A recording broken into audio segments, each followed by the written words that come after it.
पाठशाला की तरफ से आप सबका स्वागत है। हमारे अनेक त्योहार जो हम मनाते हैं वो हमारी परंपरा रही है। ऐसा हम इसलिए कर सकते हैं क्योंकि हमारे अनेक वीरों ने हमें आज़ादी दिलाई। आज़ाद भारत में ही हम अपनी परंपरा का जतन कर सकते हैं। ऐसी ही अपनी परंपरा और धर्मनिष्ठा की वजह से आज़ादी की क्रांति शुरू हुई। आइए देखते हैं वो कहानी जो 1857 में एक विद्रोह से शुरू हुई। इस कहानी का नाम है भारत का संग्राम। 1857 का संग्राम भारत का प्रथम संग्राम था।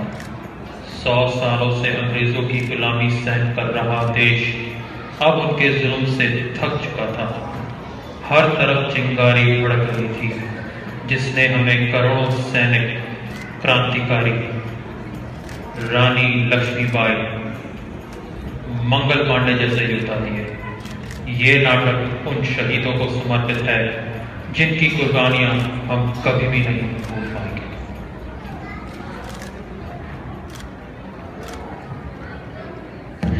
साल 1857 भारत में क्रांति की हवा के चलते सामान्य जनजीवन अस्त व्यस्त था।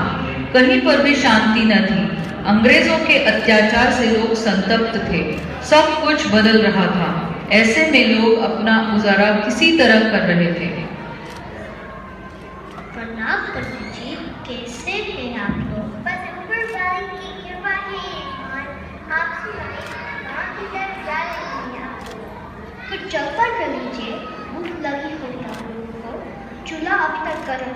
धन्यवाद स्वामी, बस थोड़े वक्त उतारने फिर पेट पूजा करेंगे। बाकी हमारा कोई ठिकाना नहीं, जिस तरफ भी ये आंधी ले जाए हम चल पड़ते हैं। आंधी? कौन सी आंधी की बात कर रहे हैं आप? यहाँ तो सूरज निकला हुआ है। आपको नहीं पता, क्रांति भड़क उठी है हिंदुस्तान में। सारे राजा, महाराजा, नवाब एकजुट हो रहे हैं इन अंग्रेजों के खिलाफ, और हम जवान इस क्रांति का एक अहम हिस्सा है। हम सबने भी गोरों का साथ छोड़ दिया है और अपने हथियार के खिलाफ उठा लिए हैं। पंडित जी, अब वक्त हो चुका है कि सब राज्य और उनके निवासी एक दूसरे के साथ इस बगावत पर उतर आए हैं। यजमान, हम लोग तो ऊपर वाले के सेवक हैं, बस पूजा पाठ में विश्वास रखते हैं। हमें इन सब चीजों से क्या लेना देना? स्वामी जी, आपको पता नहीं है, इन बुरी शक्ति वालों ने हम हिंदू और मुसलमान लोगों का धर्मभ्रश कर दिया है। ये जो चावल घी आप खा रहे हैं, इसमें जानवर की हड्डी का चूरा हो सकता है। हर चीज में मिलावट की जा रही है।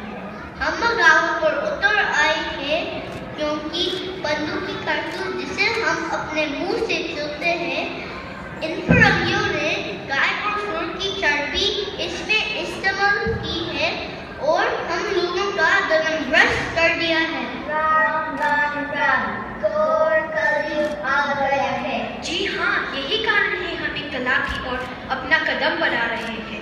आप भी चलिए हमारे साथ और देखिए क्या जुल्म हो रहा है इस देश में। पेशवा, कर्नाटक, ओरिया, बंगाल सब अपने राज्य एक एक करके खो रहे हैं क्योंकि या तो उनकी औलाद नहीं है या फिर वो अपना टैक्स नहीं दे पा रहे हैं। हमारे राज्य में तो अकाल और भूखमरा पड़ा है, इसीलिए हम ग्वालियर जा रहे हैं। सुना है वहाँ के महाराज यज्ञ करा रहे हैं। हमें उनका न्योता आया है, इस बहाने कुछ दक्षिणा भी मिल जाए। दिल्ली के बादशाह बहादुर शाह पर पेशवा नाना साहिब, तात्या तोपे और अवध के नवाब इस चौक में शामिल होने जा रहे हैं। पंडित जी, इस क्रांति में सबको एक साथ लड़ना होगा, आपको भी। ग्वालियर की हालत भी सही नहीं है, यज्ञ तो होने से रहा। इसका मतलब है यज्ञ नहीं होगा, हमारी यात्रा बेकार जाएगी। हम जो इतने कोसों दूर से आए हैं, हम खाली हाथ लौटेंगे। हम तो आपको सलाह देंगे, झांसी की ओर चलें। हम भी वहीं जा रहे हैं और क्रांतिकारियों को जुटाने। रानी लक्ष्मीबाई का दिल बहुत बड़ा है, वो आपको जरूर दान दक्षिणा देंगी। परंतु उनका भी सिंहासन अंग्रेजों के चंगुल से बचा नहीं है, वो तो अपना सब कुछ खो रहे अंग्रेज जो व्यापार करने आए थे अब राज करने लगे थे। उनके अपने ही कानून वो भारत के छोटे और बड़े राजाओं पर लागू कर रहे थे। उनमें से एक था कि जिस राजा की अपनी कोई संतान नहीं, उसका राज्य कंपनी सरकार में शामिल हो जाता और उसे पेंशन लेकर आम इंसान की तरह जीवन व्यतीत करना पड़ता। इसलिए वे झांसी को भी कंपनी राज में शामिल करने में लगे थे। महाराज, आपसे मिलने की अवसर आई। प्रणाम रानी साहिबा। प्रणाम। यहाँ आने का तात्पर्य क्या है? मैं ईस्ट इंडिया कंपनी की तरफ से संदेश लेके आया हूँ। आपका बेटा दामोदर को दिए होने की वजह से ईस्ट इंडिया कंपनी उससे कंपनी वार्स नहीं मानती। मेरे पति ने ईस्ट इंडिया कंपनी की इतनी मदद करने के बावजूद भी उसका ये अंजाम। हमारे इरादों पर शक मत कीजिए, हम आपके हितों का पूरा ख्याल रखेंगे।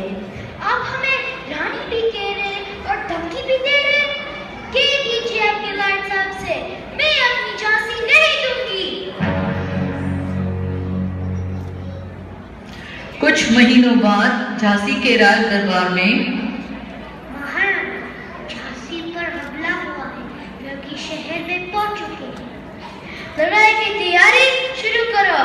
हर हर महादेव, हर हर महादेव, हर हर महादेव। रानी लक्ष्मीबाई की सेना सज्ज हुई। सेना की सेनापति झलकारी बाई थी। सेना में स्त्री सैनिक थे। इस लड़ाई में रानी लक्ष्मीबाई पराजित हुई। वे अपने बेटे दामोदर को लेकर कानपुर के लिए निकल पड़ी। कानपुर में नाना साहेब और तात्या टोपे के साथ मिलकर इस क्रांति को उन्होंने एक नया स्वरूप दिया। बैरकपुर में अंग्रेज सेना के एक सिपाही थे मंगल पांडे। वे एक कट्टर ब्राह्मण थे और बड़े ही धर्मनिष्ठ थे। अरे भाग क्यों खड़े हो सारे लोग? चुड़िया पहन रखी है क्या तुम लोगों ने? तुम्हें कसम है हिंदुस्तान की साथियों, अपने अपने हथियार का। कब तक चुप रहोगे और अंग्रेजों की गुलामी सोओगे? अंग्रेजी फौज की 5000 और सिपाहियों की पलटन आने वाली है। जो सिपाही कारतूस से चिपके उन्हें मार दिया जाए। मंगल, क्या बात कर रहे हो? दिमाग तो खराब नहीं हो गया तुम्हारा? बस अब बहुत हुआ। यार, खाने का वक्त आ गया है दोस्तों। इन गोरी चमड़ी वाली बर्तन को मार दिखाओ। मंगल, ऐसे क्यों कह रहे हो? हम तो अंग्रेज सेना की सिपाही हैं और हम उनके खिलाफ कैसे जा सकते हैं? उनके खिलाफ बगावत कैसे कर सकते हैं मंगल, जिनका हम नमक खाते हैं? हे, ये क्या हो रहा है? सब लोग ग्रुप में क्यों करें? अपनी ड्यूटी पर क्यों नहीं? कौन है जो इतना चिल्ला रहा है? रात को सोना भी नहीं देता तुम लोग। ए फरंगी, हमने बहुत वापस का। अब हम तुमसे डरने वाले नहीं हैं। बहुत तुम किया है तुम लोगों ने हम हिंदुस्तानियों को। अब तुम्हें सबक सिखाने का वक्त आ गया है।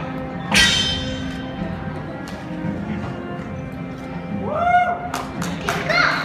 अंग्रेजों ने क्या हाल किया? खाली हिम्मत दिखाने की जरूरत थी दोस्तों। हम लोग एकजुट हो जाए तो ये फरंगी अपने जूते सर पर रखकर भागेंगे। What rubbish is going on this hour of night? Who is this idiot? तुमने क्या किया? एक विद्रोही को पकड़ो। तुम हिंदुस्तानी लोग सुधरेगा नहीं। मैं तुम्हें ऑर्डर देता हूँ, इस मुनि को तुरंत गिरफ्तार करो। आओ भाई, थोड़ी हिम्मत दिखाने की जरूरत है। अरे क्या धर्म गवाओगे? हम बेइज्जत होकर नहीं जी सकते हैं और ना ही हम झुक सकते हैं। तुमने हमारी वफादारी देखी है और अब तुम क्रोध देखोगे। अब देखिए ये कारतूस ऐसे फटेगा कि कंपनी सरकार की धज्जियां उड़ जाएंगी।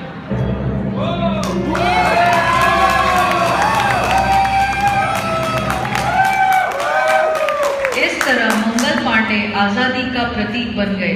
स्वतंत्रता संग्राम के पहले शहीद बनकर उन्होंने आने वाली कई पीढ़ियों को आजादी के लिए लड़ने की प्रेरणा दी। आजादी का वो सपना जो मंगल पांडे ने देखा था, वो 90 साल बाद पूरा हुआ, जब 15 अगस्त 1947 को भारत आजाद हुआ। इस तरह धर्मनिष्ठा से शुरू हुआ आजादी का पर्व। भारत का संग्राम। इस नाटक के पात्र हैं आस्था व्यास सिपाही, नित्य व्यास सिपाही, रायना फेरवानी पंडित, श्री भट्ट पंडित, नील देशपांडे सिपाही, एलेक्सिया वाछानी झांसी की रानी, रिया चंदने झलकारी बाई, सहस्रा बोब्बाला स्त्री सैनिक, चोला इलैंगो सिपाही, रोहन फेरवानी अंग्रेज अफसर, नील खालसा मंगल पांडे, अद्वैत स्वरूप अंग्रेज अफसर, तानिया चौधरी अंग्रेज अफसर, ओम भट्ट सिपाही। इस नाटक के निर्देशक और निर्देशिका हैं कुलदीप खालसा जी, जसप्रीत खालसा जी। ध्वनि मुद्रण किया है हमारे उच्चतर